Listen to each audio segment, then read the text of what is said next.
Please subscribe to hear more Cryptid Tales. If you like the story you heard, give us a thumbs up and feel free to leave us a comment. If you'd like to hear your own cryptid encounter on Cryptid Tales, send us an email at cryptidtalesmail@gmail.com.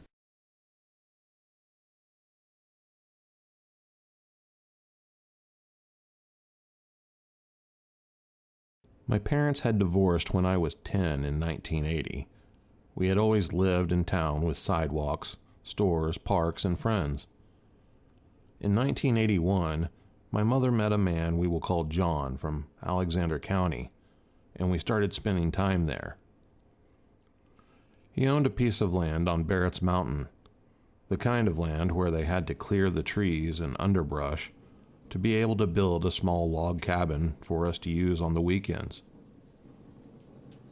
There were few homes there, and up close to the top of the mountain where he built there were fewer and fewer. The ones there were, all weekend homes or hunting cabins. My mom, sister, and I came up on the weekends. We had cookouts with my mom's new beau and his friends, and they brought their kids, and we would venture out not too far from the cabin, as I was not an outdoors girl, and because of this I am not today. We climbed trees, waded in the creek, ate apples from the orchard up the mountain past our cabin, threw rocks and built forts, things I myself as a city girl had never done. I enjoyed myself. I was a kid, of course I did. Part of John building this cabin was putting lights up behind it on poles and on the front of the cabin so they could entertain when it started getting darker. One particular night, the music was playing and the grill was going, and us kids were running around playing tag at the close end of the drive. My mom's beau, John, had a pit bull that he called Rocky. Rocky came flying by us kids, whimpering like he was hurt. But he went straight to the front of the cabin where the adults were and crouched there under the table, scared. Not long after he had been by, the smell hit us and about knocked us down. It was a smell like nothing I had ever smelled. It wasn't a skunk. It was more like an overflowed outhouse in a garbage dump to me. That's what I can compare it to. It was ungodly. We kept playing and figured the dog had gotten into something. As we played, my sister, who was 4 years my senior, said, "Did y'all hear that?" Of course, we were laughing and playing and doing cheers and hadn't heard a thing. We figured it was Marta trying to scare us, as it was getting dusk at this point. The lights had come on around the cabin. "No, stop trying to scare us," I said. "No, stop, be quiet," she said, and we all stood still. We heard a growl come from up at the hill and a little bit to the left, and we all took off running to our parents. "Mom, there's a bear over there, we heard it." Us younger kids were relaying to our mothers as we piled in on top of them at the picnic tables and lounge chairs. "Oh, they won't come this close to us. Just go on in and start a movie now that y'all have eaten," was the general tone from the adults. We did as we were told and took Rocky and went in and settled in for the night. The adults stayed outside and ate and talked and drank till late hours. All us kids with my sister watching us fell asleep in front of the VCR and in the floor, the sofa, and the recliner. The next morning, the adults got up and headed outdoors and shooed us kids out there too. About noon, my mom's boyfriend was in the back of the cabin, and I heard him raising Cain. You see, behind the cabin, about 30 feet behind it, the light pole was standing and also a hill started up a huge slope. He came from behind the cabin and said, "There must have been a bear through here last night, and it pulled the cord from the light." His friend Wayne spoke up and said, "Yeah, it pulled the trash off the porch too, just inside the woods there." He pointed the 50 feet towards the left, and there the trash laid, but it wasn't ripped open or scattered about. It looked as though it had been gone through, like someone or something had taken its time and gone through it piece by piece. John said, It must have been a bear. A dog will rip it open on the porch, but I've never seen it gone through. What is that smell? My mother said. I know I'm a city girl and all, but I know that is not a skunk. Mom sat down and looked toward the trash and said, "It must be that trash there." The general consensus was yes, it was the trash, and then it was just gone as quick as it came. Wayne said, "It must have been a bear. I heard it outside the house last night in the back. It's like it was snooping, probably looking for the trash." And it was left at that. John and Wayne fixed the light, rewired it, and us kids were tasked at picking up the trash, and the day went on. We spent the day playing and wading in the creek and climbing trees and being kids. You know, being a kid in the early 80s was a lot different from nowadays. That evening, the parents were playing rook on the porch, and us kids had been playing all day. Things were settling, and John had made an announcement that the kids needed to stay close to the house since we had an active bear on the loose. We were close to the house, but out of view of the front of the house. Now, this was summer in North Carolina, and it was dry and no grass had been planted yet, so it was all gravel. We got out the flashlights and turned on the porch lights and the floodlights, and we decided to tell ghost stories. There we sat, and Eric started telling us about the Ripper in the Woods. A made-up story, of course, but I was young and I was scared. My sister Marta was there again watching us kids, but setting off to herself, I think writing in her diary. A few minutes into Eric's story, Marta said, "Y'all stop that." "Stop what?" I said. "We are telling ghost stories." And Eric continued. "Stop it," I said. "I'm going to tell Mama and y'all will be sent inside for the night." "What are we doing?" Eric said. "Throwing rocks at me," she said, and threw a rock at us. At that point, we heard footfalls up behind where she was sitting. They sounded heavy and powerful. We were kids. We were scared, and we took off running toward the house. When we got there, we heard a knock coming from behind the cabin. Then to our east, we heard another knock, knock, and we were terrified at this point. We told Mom and Pam what was going on and what we had seen and heard, and they laughed at us.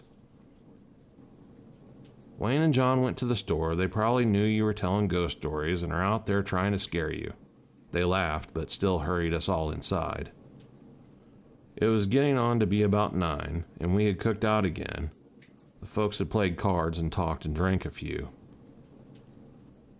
I noticed that Rocky had stayed inside or on the porch all day. I don't know why I noticed, but I did even at that age. About 30 minutes later, I heard John's Jeep Renegade coming up the gravel road. It was steep up there where he had built, and he had to give it gas to get the rest of the way up into the drive. I heard him come to a dead stop. John stopped at what sounded like the end of the drive.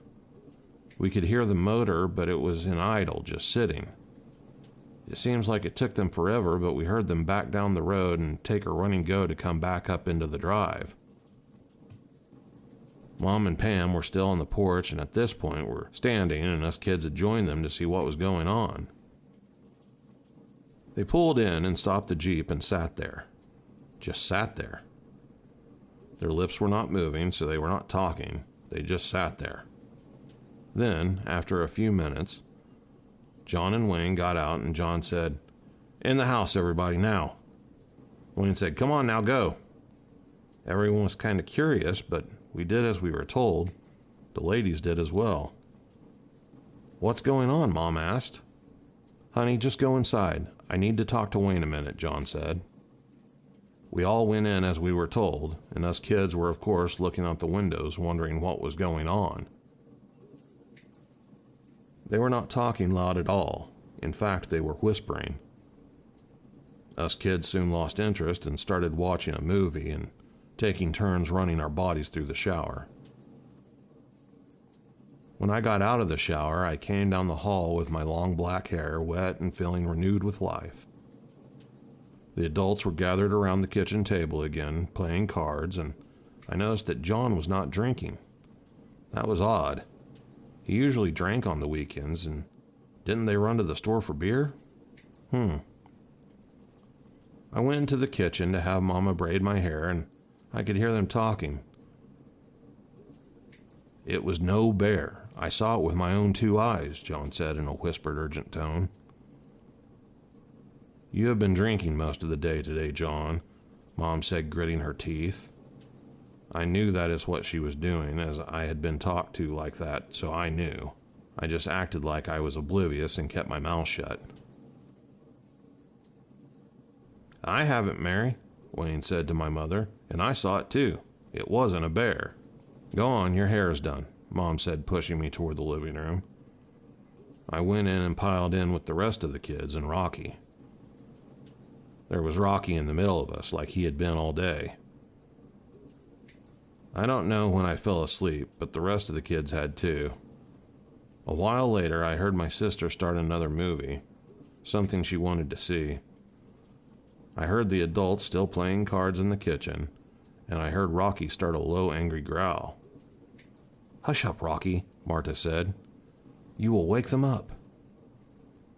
I just laid there not moving, trying to go back to sleep.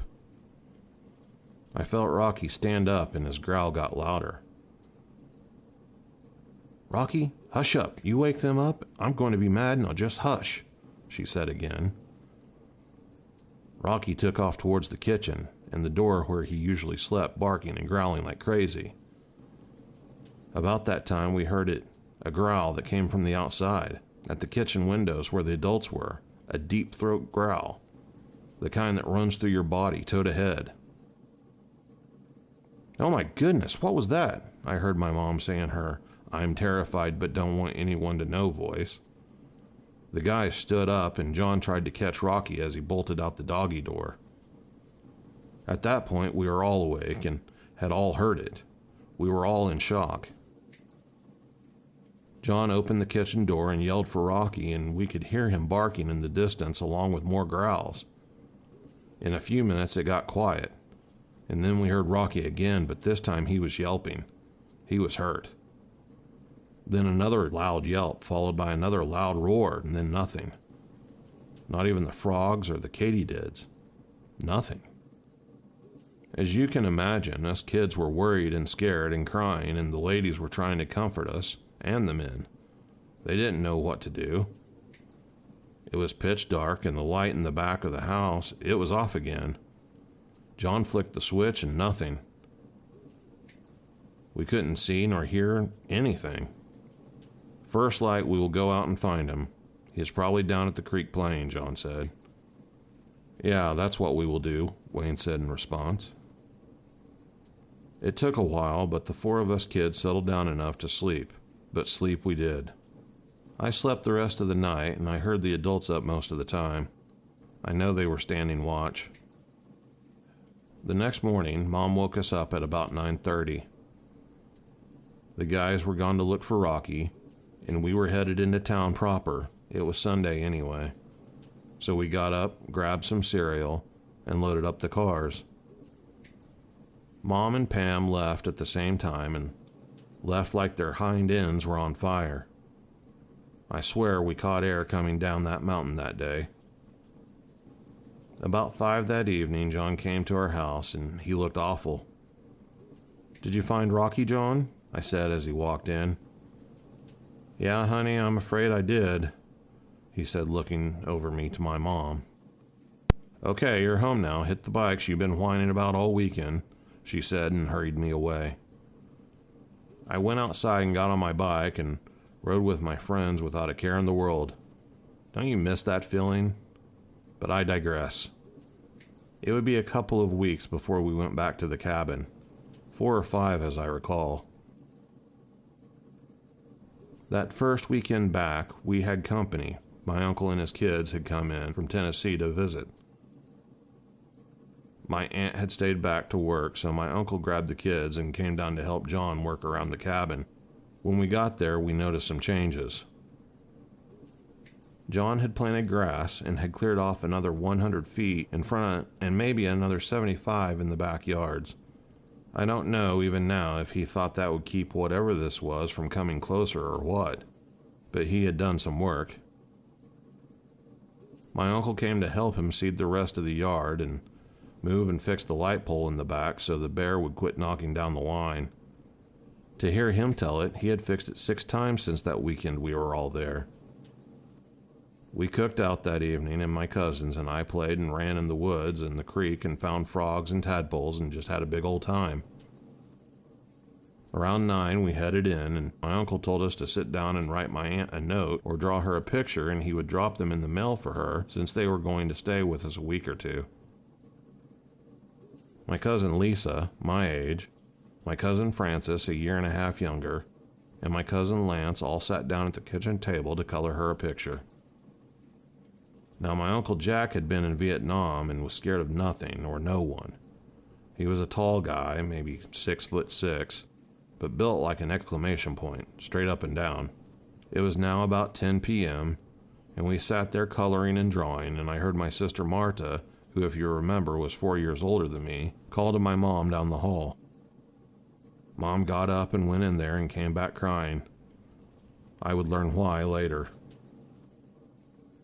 All of a sudden, just outside the window, we heard the growl again. This deep from the gut growl that stopped us cold. My uncle, trying not to freak, said, "Mary, did you hear that?" Mom said, "Yes, Jack, I did. You kids come into the living room." We were crying at this point and scared, so we ran to Mom. My sister had been laying down in the bedroom, and she wasn't in on the action. We then heard the slaps. Whap! Again to the side of the cabin. Whap! There it went again. We stayed close into Mama. John came down the hall with what I now know was a shotgun, and my Uncle Jack always had a sidearm. Always. They met in the corner of the living room to decide what to do. Suddenly, we heard Marta scream the most ungodly scream I had ever heard to that point in my life. My mother jumped and ran, as did John and Jack. Well, truthfully, so did the rest of us. Marta was in her bed pointing to the window, screaming. The window was up, and we could smell that smell again, so clear, and we heard the grunts, and then the growl, and then a whap on the side of the cabin above the window, and another growl. Mom landed on the bed with Marta, and us kids did too, as the men took aim for the window. It was looking down into the window, which told me it was at least 8 or 9 foot tall. Its fur was auburn, and its face, that hideous face looked like a gorilla with wide nostrils, and its eyes were solid black. Its mouth parted as it growled, and its teeth were a yellow, dingy mess. It looked at the time like a mouthful of canines, sharp and pointy. It took up the whole window, so it had to be 4 to 5 feet across, shoulder to shoulder. It ran its big hand along the window, and then it was gone, just gone.